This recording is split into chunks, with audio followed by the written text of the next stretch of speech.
Shalom, my dear friends.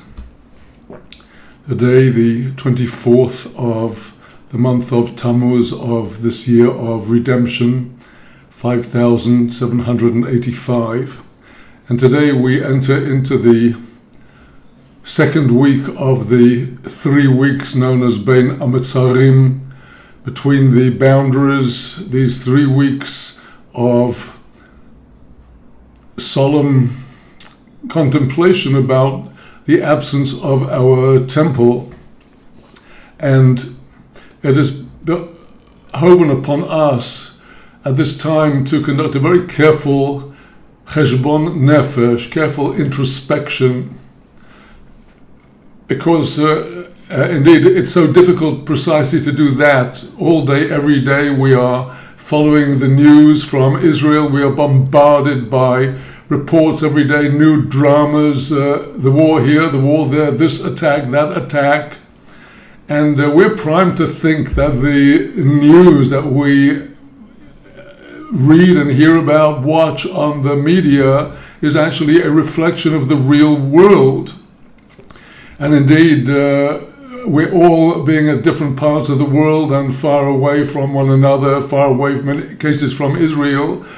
We want to know what is going on, and we have little option but to turn to the news media, and those which are seen as most authoritative, whether we like it or not, are the networks like Reuters and BBC, CNN, the New York Times, and in many cases, people have discovered you have to turn to alternative news sources. So we turn to the X platform, or to Rumble, or the Truth platform, or all manner of other platforms which claim to be giving us an authentic picture of the world. But it all remains so very confusing, and one doesn't see any pattern in events. In order to think clearly, we simply have to shut out the external din, the noise, the constant buzz, and we have to focus on what is happening from the Torah standpoint, what is happening from the standpoint of our prophets. For it is they who are standing above time. They spoke in their time of times that were to come, and indeed we can find in the words of the prophets until today insight as to what is happening in Israel, among the nations of the world, where everything is headed, and what is our obligation in this situation. Well, indeed, in the media, in the so-called legacy media, the mainstream media, all the talk everywhere is about war. The wars that Israel is facing in Gaza, in Lebanon, with the Syrian situation now escalating, with the internal wars in Syria that affect Israel very immediately. Israel's general war, which is going to be very protracted with Iran, the constant missiles coming into Israel from the Houthis in Yemen, and not to speak about the internal problems that the Israeli government faces from the Arabs that live within the territories of Israel. And then around, also on Israel's southern border, we have Egypt, having been engaged for several years in a major military build-up on the boundaries between Egypt and Israel for absolutely no visible reason, given that the two countries are supposedly bound by a covenant of peace. Then looking wider afield, we have the war continuing in between Russia and Ukraine with no sign of any de-escalation, any kind of conclusion to this war. We have other countries involved, the countries of Europe, the countries of NATO, United Nations, all supplying Ukraine with weapons which are now intended to penetrate deep into Russia.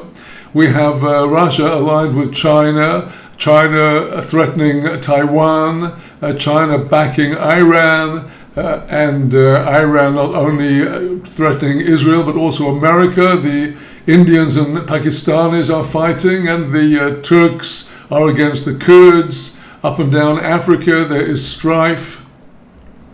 And the public indeed is primed for war through our media. If we're going to pay attention to the mainstream media and say, this is the reality, the truth is that every day the sun rises, the sun crosses the sky and sets, and the evening comes back the following day and nurtures the plants and gives life to all of creation. The cycles of nature continue, the rains fall, the forests breathe out oxygen, and despite all the evil that men do, the earth continues so remarkably. And that's all God's world, but the media are priming us all, war, war, war. And indeed, to understand this, we first have to follow the money trail and to understand that war is big business. You have governments, which are the only official actors of war besides the terrorists who are supported by maverick regimes from different parts of the world. But supposedly the armed forces are in the hands of government, and government are obliged to have all kinds of contractors who are supplying them with weapons and other needs, and all of this costs money. So the taxpayers are paying the money to pay for the weapons and to pay to sustain the army. And the companies that provide all this, which are generally speaking in private hands, they're traded companies on the stock exchange, they are doing wonderfully, making enormous profits, which actually go not back into the pockets of the taxpayer, but they go into private pockets, thereby enriching the wealthy owners of shares in these companies. So what is actually happening is that money is being sucked out of the economies of all these countries that are involved in war, sucked out from the possible uses of the funds for the benefit of the taxpayers who are paying for the armaments and for the armies, and the money is being recycled into private pockets. And indeed, in the case of Israel, the country's major arms producers who are producing the military vehicles, the drones, and other accessories used by the Israeli government have been doing amazingly in the last nearly 2 years, since October 7th, the day of the Hamas incursion into Israel. Enormous profits which go from the pockets of the taxpayers who are paying for the arms and go into the private pockets of those who have the shares in the companies. This is really absolutely obscene, and Israel is no exception. The major arms exporters and producers across the world, the greatest arms producer in the world being United States of America, and followed closely by United Kingdom, by France and Germany and other powers, and not to speak of Russia and China and their satellites. In all of these cases, enormous sums of money involved, and this is one of the things that drives the wars. Well, if Israel is a leading arms exporter, besides being a producer of arms for her own defense, is this really the Israel of the end of days that the prophets prophesied that would be the source of Torah emanating from Israel, the word of God from Zion, the word of God from Jerusalem? Is this the Israel that we are really praying for every day, praying that she should be sustained, that she'd endure? We really need at this time during the 3 weeks to think very carefully about where all this is going, and where has all this weaponry that Israel produces and all Israel's high-tech, which are two of the biggest motors of the Israeli economy, where have they led? Well, everybody now is aware that the catastrophe of October the 7th, when the Hamas terrorists invaded Israel, despite all of the high-tech surveillance equipment on the Israel-Gaza border, which all mysteriously failed to work, causing the massacre of the people that were at the Nova Festival and other people in the nearby Israeli towns and villages. The capturing of the hostages, which is a live issue until today. All this actually began because of a catastrophic failure in Israel's sophisticated technology. So where has all that led to? If there's not a divine hand behind you supporting and giving you victory, you keep on falling down. And this has been the case indeed since October the 7th. We are told to believe by our media that the war that Israel waged against Iran recently, in the space of 12 days, succeeded in dismantling Iran's nuclear weapons program, at least temporarily, and was successful enough to bring the Iranians to agree to some kind of unofficial ceasefire. If so, why has it been that in the nearly 2 years since October the 7th, Israel is still involved in this unending war in Gaza, which drags on and on with the most horrendous casualties day by day and week by week? If we actually consider the figures, this is absolutely shocking. In Israel's wars since October 7th, officially it is said that about 1,300 Israeli soldiers have been killed, not to speak of well over 20,000 who have sustained serious, life-changing injuries, requiring in many cases extensive rehabilitation, permanent carers, and all kinds of other expenses. In fact, the number of casualties far outweigh the casualties at the Nova Music Festival and the number of hostages that have been taken by the Hamas and those who are still in captivity. That is to say that this is a war where the supposed objectives of the war to defeat Hamas and to recover all of the hostages have succeeded in neither, at the cost of more Israeli soldiers and many, many citizens than, as I said, were killed on October the 7th or were taken hostages. Where is the paraded success of all this? Every day we are hearing from the Israeli government, from the Israeli army, announcements that this terrorist was eliminated in Gaza, this bed of terrorists, this tunnel was destroyed, that terrorist center was destroyed in Lebanon, we eliminated these terrorists and these terrorists, but there are always more and more and more.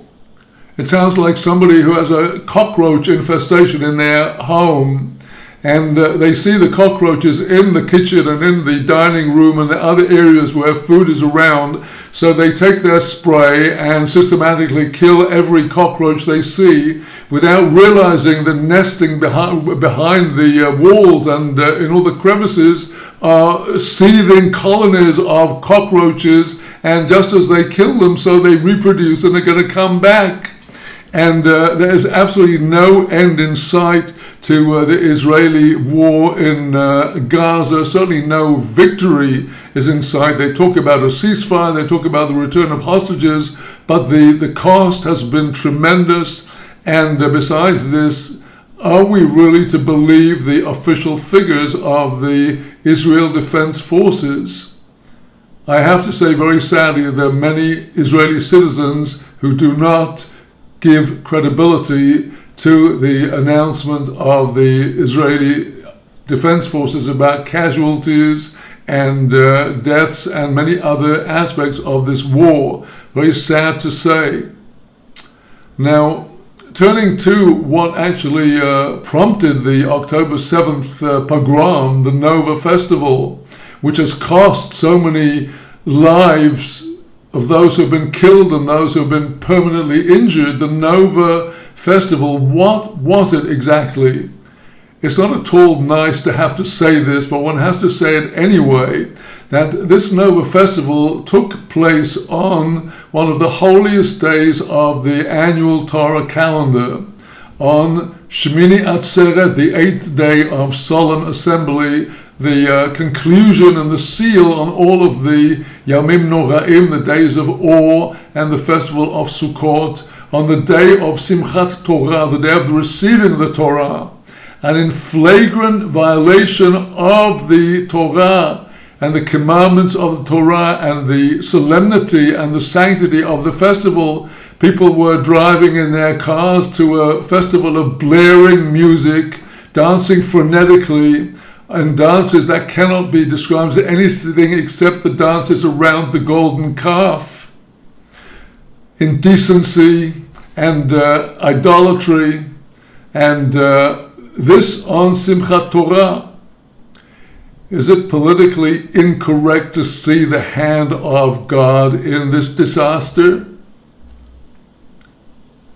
Yes, it's true that since that time, many in Israel and also Jews across the world facing the enormous wave of protests and blatant anti-Semitism everywhere are returning to our roots. Many have come to Teshuvah, to take upon themselves Shabbat and other mitzvot. But why, as this war dragged on for 2 years, when the Israeli army could have flattened Gaza in the space of 2 days? Instead, you have endless so-called negotiations that with parties that do not negotiate in good faith. You have Qatar, the supposed mediator, is actually shielding the Hamas leaders in Qatar and at the same time claiming to be mediators between Hamas and Israel. And meanwhile, day after day, we lose the lives of the flower of our young, and the public is traumatized, seeing no end to the war. And one of the main reasons is because the Israeli army is hamstrung by its own ethic and by the ethic of the Israeli Supreme Court, that you must respect even the human rights of your enemies. Even when government here sets policies, it often happens that the army officers don't actually follow those instructions. They do what they want. And they have their own left-wing ethic that the Jew and the Arab must be treated exactly equally. And there are Israeli army officers that have no compunction about sending young soldiers into what are definitely death traps. And you have here the army and the Supreme Court bowing to an ethic that nobody in the world follows. The so-called ethics of war, with Israel's army supposedly being the most ethical army in the world, it follows an ethic that USA doesn't follow, didn't follow not in Vietnam and other centers where they made war. The same with Britain when Britain made her wars, the same with Russia and Ukraine today, indiscriminately targeting civilian targets, same with China, the same with Turkey and all other warmongers and war makers. Only Israel is supposed to adhere to this crazy ethic that you must support the rights of your enemy. And this essentially stems from a deep flaw that the secular Israeli deep state and the leftist army officers and the leftist judges and the leftist heads of the police are sold on a basic rebellion against the Torah, which means that they want to act and behave like they think the Goyim expect them to behave. And for this reason, we find that although you won't see this on the surface, if you prick beneath the surface, you will see this tremendous hatred on the part of these judges, these policemen, the heads of the police, people in the government circles on the left of the political spectrum, who literally hate any expression of genuine Torah, be it the Haredim, the so-called ultra-Orthodox, be it the national religious groups, be it the settlers, be it the hilltop youth, be it traditional Zionists who hold by the original Zionist dream. Instead, these forces, the state, the judiciary, the police, they give protection to gays, to criminals, to terrorists, and it's the victims that are persecuted. And all this is with the complicity of the Israeli media, the complicity of the mainstream Jewish media in diaspora, in America, Britain, other English-speaking countries, where the mainstream Jewish media reflects the kind of ideology you'll find in the Jerusalem Post and Haaretz, extremely leftist, anti-religious. Now look at how the media have spun the October 7th pogrom and the ongoing captivity of the hostages. The attack on the Nova Festival was presented to everybody as an attack on the freedom of Israelis to absolute self-expression, be it religiously or irreligiously, be it with modesty or with blatant indecency. Everybody has the right to do whatever they feel like. Well, this rule is not applied to the religious in Israel, who are often criticized and constricted, but the Nova Festival is made into a symbol of an attack on Israel as the free secular society. And immediately afterwards, literally within a day or two after this monstrosity, the issue of the hostages was turned into a national issue by a very heavily funded campaign, including billboards up and down the country, demonstrations night after night, Saturday night after Saturday night, major demonstrations, opposition, civil disobedience. And this cannot have been spontaneous. The immediate appearance of all these billboards and other paraphernalia, heavily funded, had been planned in advance, behind the scenes, by the public opinion manipulators in the most subtle of ways. You know, advertising and news manipulate public opinion by using psychological techniques, carefully crafted language and selective information to influence emotions. And this manipulation is achieved through framing narratives, by emphasizing certain parts of a story, downplaying others, and using emotional appeals to sway public opinion. Well, look how these campaigns took fundamental Torah principles and distorted them for an anti-Torah agenda. The primary value of the Torah is the sanctity of human life.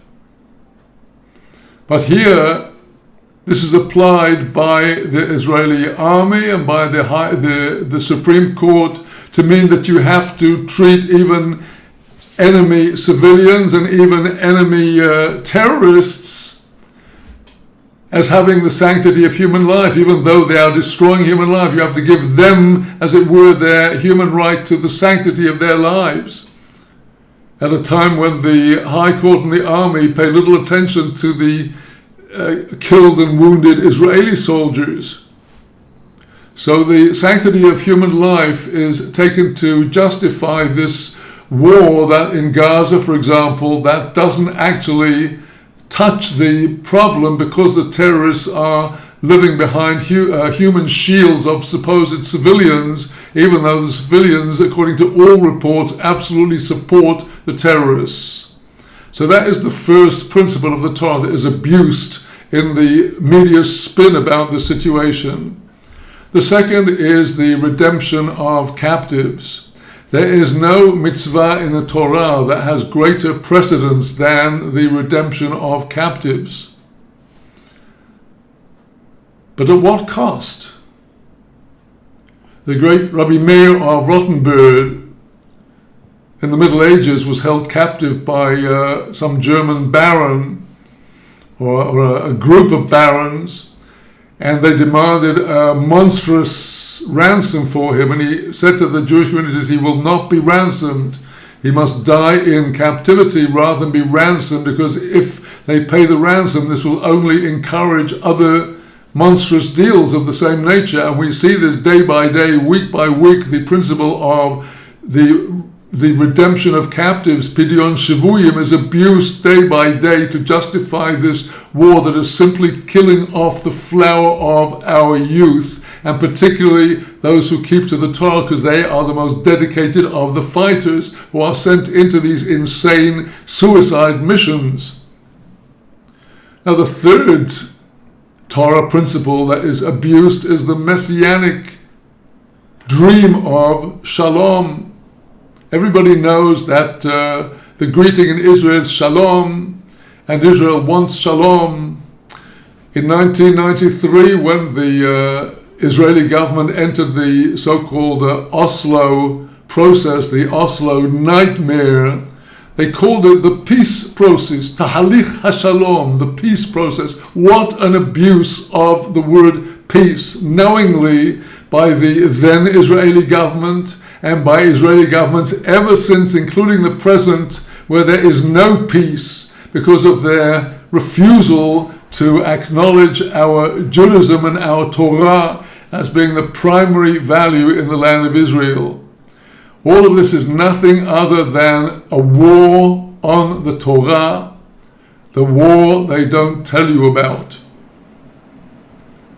I learned about this through a book that was recommended to me in the over 25 years ago by the late journalist Barry Hamish of blessed memory, whose mentor in understanding this situation of the Jews was Rabbi Marvin or Rabbi Moshe Antelman, a scientist from Northeast America who came to Israel and, among other works, wrote a 2-volume work called To Eliminate the Opiate.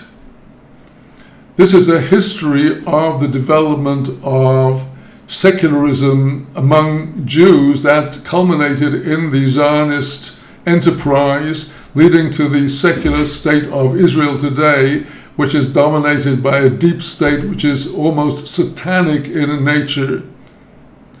Rabbi Antelman went back to Sabbateanism, the cult that developed through the false prophet Shabbatai Tzvi in the 1650s, and although the movement was officially quelled by the rabbinate, it only went underground and continued to exist in the hearts of many, many Jewish people. It resurfaced in the middle of the 1700s with the appearance of Jacob Frank, who claimed to be a incarnation of Shabbatai Tzvi. And Jacob Frank exhibited a tremendous hatred and hostility to the authentic Torah of our sages, the Talmud, and all of the associated laws and interpretations of the scriptures. He totally rejected all of this in favor of this Sabbateanism and nihilism. And one of the reasons why this Sabbateanism took hold among the Jewish people from the 1600s onwards was because the years of oppression in Europe and the Eastern countries led to a weakening in Torah study in many communities. And as Jews weakened in their Torah knowledge, their observance was weakened, and they turned into Amaratzim, into ignoramuses. And our sages teach that the hatred of the Am Haaretz, the ignoramus, towards the observant, learned Jew is greater even than the hatred of the non-Jew to the Jew. Rabbi Akiva, no less, who started off as an Am Ha'oretz, a simple shepherd, after he became an outstanding Torah sage, he said to his students, when I was an Am Ha'oretz, I wanted to kick a Talmid Chacham, a Torah scholar, the way that a donkey kicks in anger. And they said to him, why a donkey? He said, because a donkey kicks in order to kill. He was giving expression to the rage and the anger of the uneducated who have fallen away from the Torah against those who adhere to the Torah. And this cultural shift in the 1700s and 1800s led to prominent rabbinical scholars who were expressions of the Haskalah movement that began to redefine the Torah tradition according to their own views about modernizing the Jewish people and assimilating with the non-Jews. So they were using scriptural sources to justify changing traditional Jewish appearance, traditional Jewish clothing, and out of this was developed first of all the Reform movement in Germany, and followed after a few decades by the conservative movement, and since then by a whole lot of splinter Jewish movements, including, of course, Marxism and Bolshevism, which also were in some ways offshoots of this secularization process. So, whereas Judaism, ever since the Temple times, had been a religion governed by one set of laws as codified in the Shulchan Aruch, suddenly becomes a whole confusing forest of alternative options. And this was actually by design, and the alternatives to traditional Orthodox Judaism were promoted by those groups who were influenced by this Sabbateanism, this nihilism, and it took on a new and highly dangerous form through a meeting in Frankfurt in the late 1700s, the 1760s and 70s, between three very influential individuals. One of them was the founder of the Rothschild banking family, Mayer Amschel Rothschild. The second was none other than Yaakov Frank himself, who had shifted to Germany from Poland, where in the year 1758 he and his followers had been defeated in a public debate against the rabbis in Kamenetz. So he was now in Frankfurt and met with Rothschild. And the third individual is one called Professor Adam Weishaupt, known as one of the main founders of the Illuminati. And it appears that they developed what became people will call it a conspiracy theory, but I think that there's enough evidence that the influence of the Freemasons and of their proxy groups and other international groups and networks, all of these developed as a result of this connection between these three, and it all developed and attained a new stage with the birth of the Zionist movement in the late 1890s with the Basel Conference, and subsequently with the events that led to the Balfour Declaration and subsequently to the establishment of the State of Israel, where the Rothschild family was instrumental in the whole process. And as I've discussed, it was the Rothschild family that financed the Israeli Knesset parliament building, financed the Israeli High Court, and there could be no doubt about their influence on Israel. So now, this is a very sensitive subject. I myself was brought up in a family that was very Zionistic in outlook. We were not particularly halakhically observant. We knew about the Sabbath and the festivals, but we did what we wanted, to open the television, to go to the movies, or to football or shopping on the Saturday afternoon. But Israel was everyone's security, a secure place where if ever there would be, God forbid, a new Holocaust, you can always go to Israel. And therefore the gut feeling among so many non-observant British Jews, and the same with American Jews and South Africans and Australians and many others, was Israel, Israel, Israel, and a lock, stock and barrel acceptance of the State of Israel as presented in 1948 by Chaim Weizmann and David Ben-Gurion. And now, having been brought up in such a family, I basically assumed that all of these people like Moshe Dayan and Golda Meir and all of the other Israeli leaders were very great heroes. And as a Brit, I thought that Winston Churchill must have been a tremendously great hero. And only when I came to Israel did I hear from people low down on the Israeli social scale who were scathing about Winston Churchill, scathing about the British, and scathing about the Israeli government and the Israeli elite.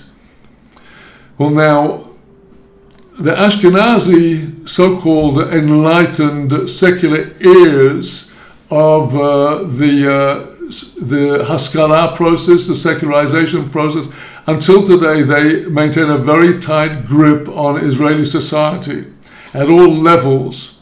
And they have also roped in many from the Sephardic and the Eastern communities that were brainwashed also in the decades after the Zionist conference, particularly with the mass immigration from the Eastern countries to Israel after the establishment of the state. And there were people who were literally indoctrinated with this Zionist idea of a free and democratic Israel, which is actually at odds with the true Torah Israel. Now,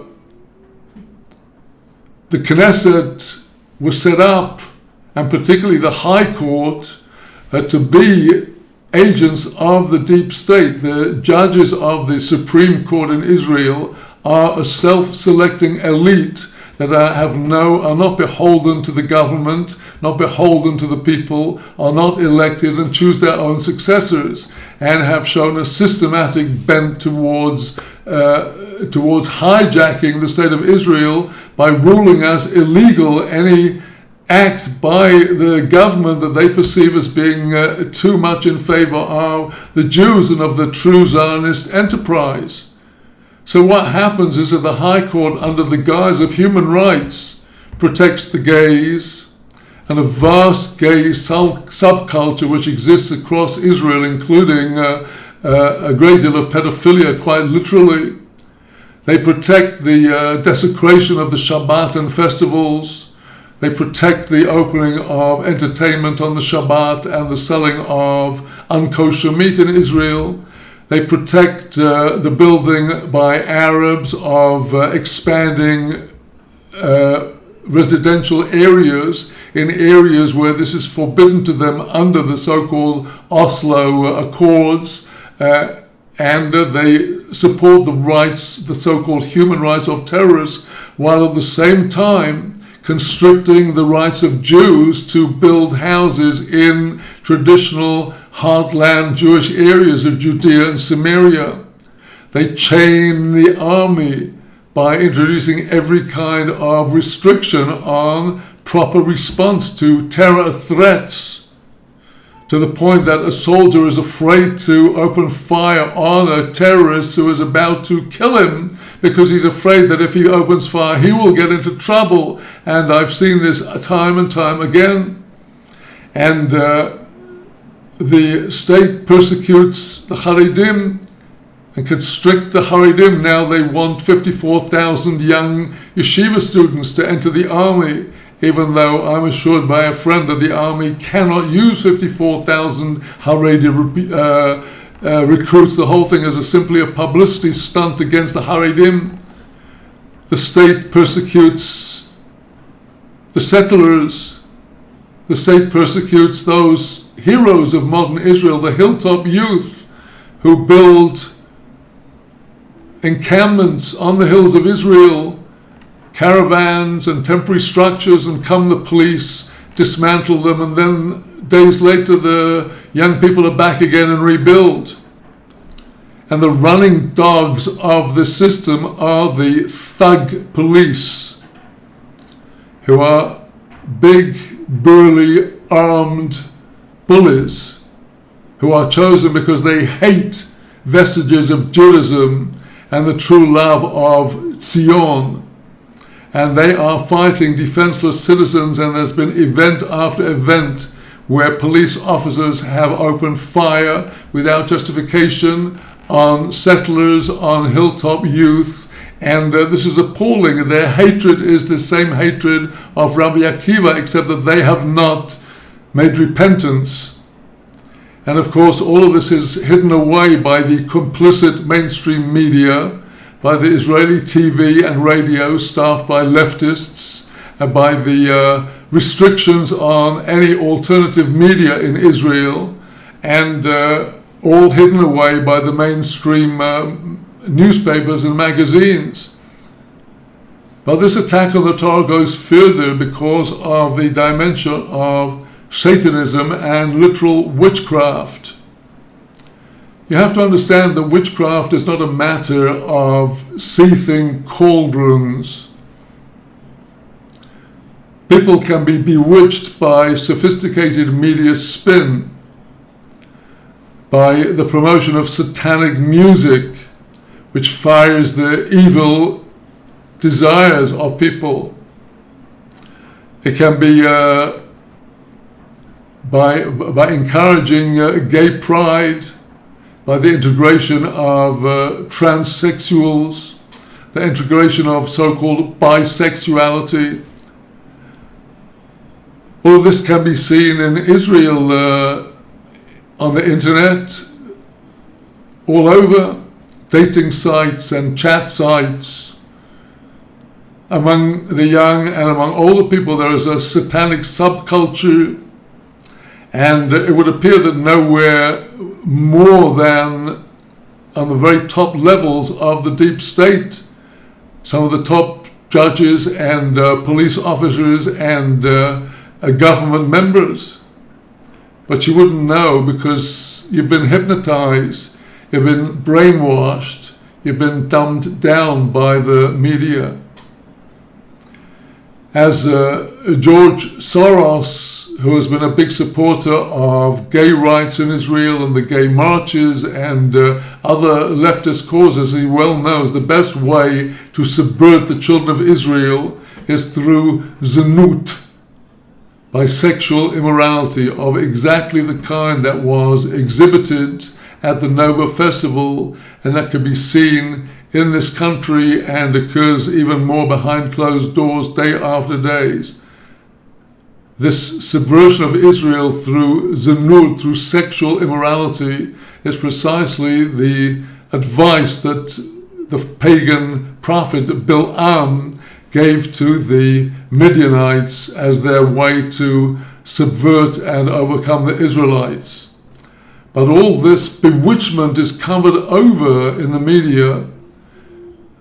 Watching here, I periodically I hear the advertising on the radio, or watch if I see adverts on a YouTube feed from Israel, and I see in even, for example, the bills of the electricity company with their cartoon images of the supposed representative Israeli householder, who is presented as a comic cartoon figure who looks really stupid and is really absolutely trivialized.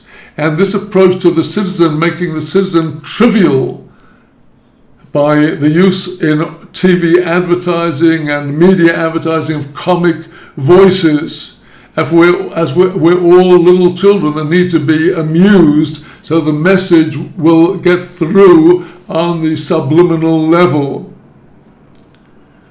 Well, now you could forgive the mainstream of the Israeli population, who in many cases are retreating into binges of eating and drinking where they can, of holidays outside of Israel, getting a breath of fresh air in Italy or Greece, going to Thailand and other less unfriendly countries. So all of these vices, the entertainment, the feed of the bread and circuses for the masses, all of this is comfort for, I think, the pained souls of the children of Israel, the citizens, the Jewish citizens of Israel, in this deep, deep spiritual exile that everybody gets pulled into simply by living in a society that is filled with people who are anti-religious and oblivious to religious, insensitive to religious. There is in this country, and this is one of the abominations that without doubt stirs the wrath of God and causes him to send his rod of affliction, is the massive gulf between the wealthy in Israel and the poor.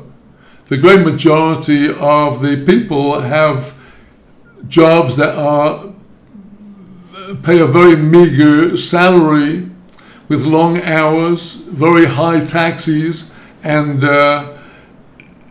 besides that they have to serve in the military as reserve soldiers, often for several months at a time, even when trying to bring up families. And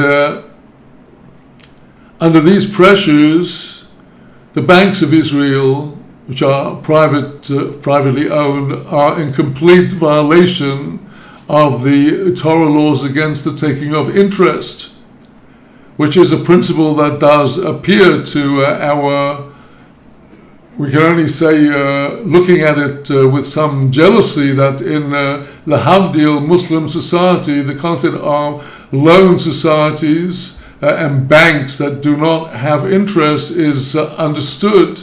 And yet here in Israel, where Lahavdil, ribit is one of the most severe prohibitions of the Torah, the banks are taking extortionate interests, for example, on mortgages for young couples who are struggling with all these pressures to raise a family with little children, having to pay inflated property prices instead of, they want to get the property to buy so as not to have to pay inflated rent. And under all these pressures, the banks are profiting beautifully. Israelis have been accustomed to know that their cars, their computers, their refrigerators and washing machines and so on are all more expensive than in other countries, in America or Britain. Everybody is making money along the way in the business chain, except for the poor and the oppressed, particularly families that are struggling to observe the Torah with limited abilities to find employment that is suitable, that are trying, where the husband is trying to learn the Torah and to understand the poverty of some families, the conditions, the squalor, and the literal lack of bread on the table, children going to school without having had a breakfast. This is the state among so much of the population, the glaring inequality and the neglect of the poor. And at this time, the secular are complaining, why don't the Torah observers serve in the army?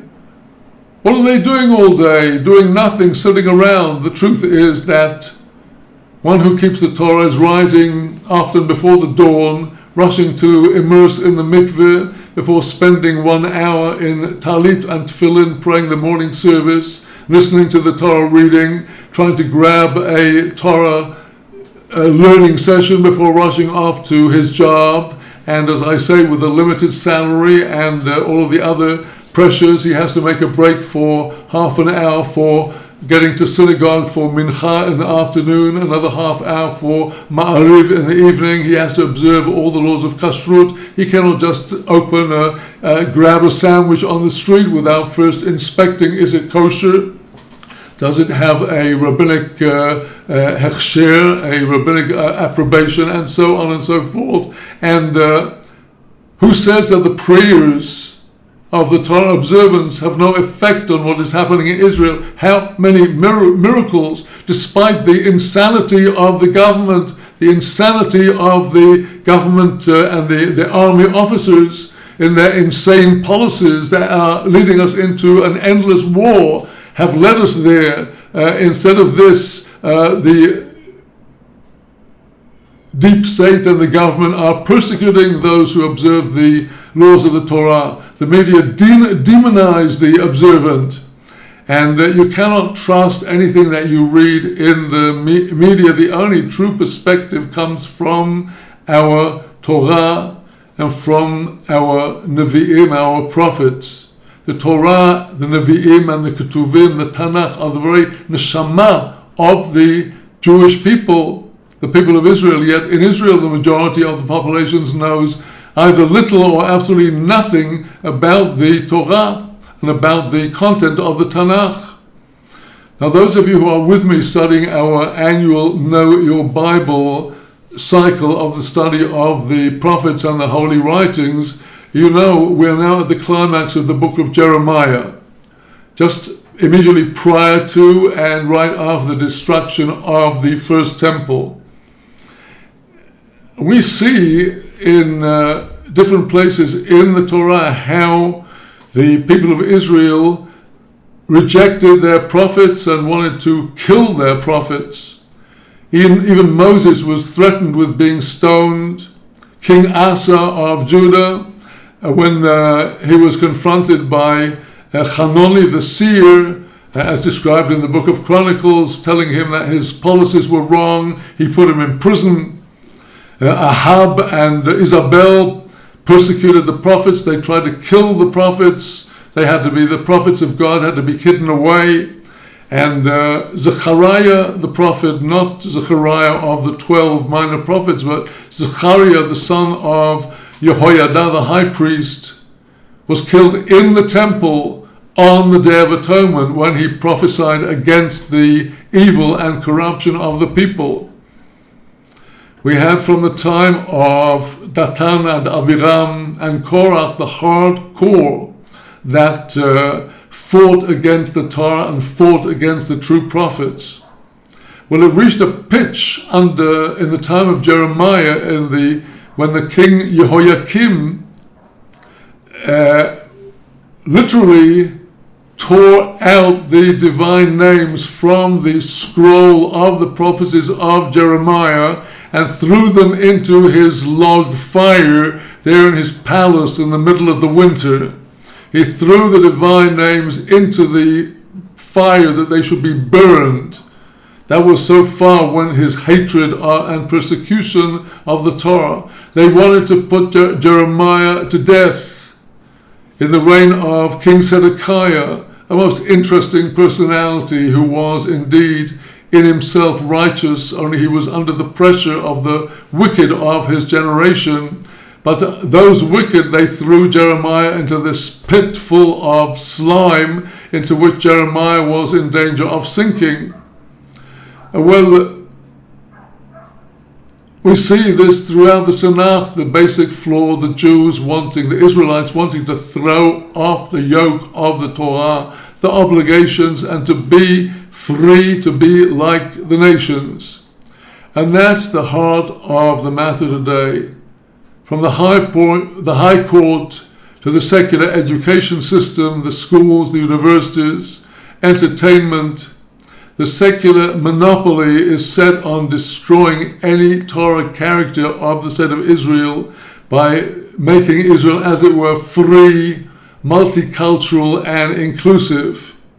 And all because these people, they simply don't want to take the trouble of having to take upon themselves any of the Torah obligations. They don't want to be obliged to observe the Shabbat, to be obliged to observe Kashrut, to be obliged to observe the laws of modesty, to tell the truth, and to follow the ways of righteousness in business, in government, without corruption and deception. It's precisely the same if you go to the prophecies of Hosea, the prophecy of Amos, of Micah, where you see the criticisms of the ruling classes of the time. We see in Jeremiah their rejection of true Torah. One day they say how pious they are, they free all of their slaves, and the next day they take them all back into captivity. They reject the Shabbat, they do business on Shabbat, and so on and so forth. Well, that is precisely, you learn the prophets and you will see exactly what's going on in the Torah today, in the state of Israel today. So where does all this lead? We need to clarify what exactly should be our goals as a nation, as a people. Those who observe the Torah, respect the Torah, we need to be clear. We need to get out of the knee-jerk reaction. If the media are saying Israel is under attack, Israel has to bomb here and to destroy this and to do that. Poor Israel, we support you. Of course, we support the people of Israel. We support our fellow Jewish brothers and sisters. Of course, we do not want the needless destruction of citizens, but we want a real Torah that does not put the lives of our people under this absurd ethic of respecting the human rights of your enemies to the point that you arm your enemies, that you send aid to your enemies, you send them food and other supplies, knowing very well that they're going to be pillaged by the terrorists and used by them against you, and you continue to do this. We're now talking about people of Israel, be they in the land of Israel, be they in the diaspora across the world, who are now at the height of this war of Gog and Magog, where United States of America, under the leadership of President Trump, who is in cahoots with Qatar and with cahoots with Hamas, has business interests, who dreams of Gaza as a leisure holiday spa, who wants to make dollars, who's bringing enormous sums of dollars into America from sales of military equipment to Israel, and he has become in everybody's mind the peacemaker, and he is constricting once again, just like his predecessors, the hands of Israel. Why is he insisting on a ceasefire when there's no giving the hostages back? Why don't they just finish the job in 2 days, as they have all the power to do? Why don't they just finish the job? But they don't, because of this constricting ethic that they want to be more like the nations than the nations themselves. So we, the observers of Torah, in this situation have no recourse except what is prophesied for the time of Gog and Magog. Isaiah chapter 26 verse 20. Go, my people, come into your room, close the door behind you. Wait a while until the wrath will pass. These rooms, there in the verse, go into your rooms, are the chambers of the heart, the chambers of Torah study, and the chambers of prayer. It is these chambers that we must enter into and assert our souls, we, the children of God, the All-High, the princes and princesses, and to assert the priorities which are the Torah itself. What we're waiting for is the true Ben David, the true Mashiach.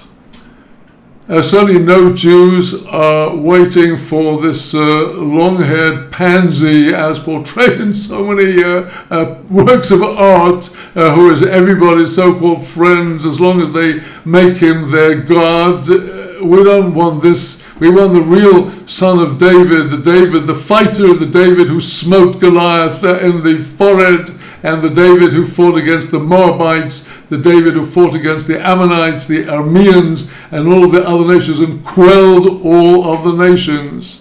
That is the David we await, the David that we are praying for daily, as is prophesied in Isaiah chapter 11, verses 1 through 5. And there shall come forth a shoot from the stump of Jesse, and a branch will flower from his roots, and there shall dwell upon him the Spirit of God, the Spirit of wisdom and understanding, the Spirit of guidance, of strength, the Spirit of understanding and the fear of the Lord. And he will be instinctively blessed with the fear of God. He will judge not according to the external appearance as it comes to the eyes, and not according to what his ears hear. This is not how he will reprove. He shall judge the poor with righteousness, and he shall judge straightly the humble of the earth, and he shall smite the earth with the rod of his mouth, and with the spirit of his lips he will kill the wicked, and righteousness will be the belt of his loins, and faith shall be surrounding his body. The Mashiach that we are awaiting for in these days of the 3 weeks, as we're now in the central week of the 3 weeks, and we are thinking about where is Israel going, what does Israel need, what do we need to pray for, what does each and every one of us need to do. My dear friends, I wish you Shabbat Shalom Avorach as we approach the coming month of Av, next Shabbat. I wish you Chodesh Tov Vorach, a good and a blessed month. Be blessed with the light of the Torah, and may the word of the Lord come forth from Zion, and the Torah, the word of the Lord from Yerushalayim in our times. Shalom, my dear friends.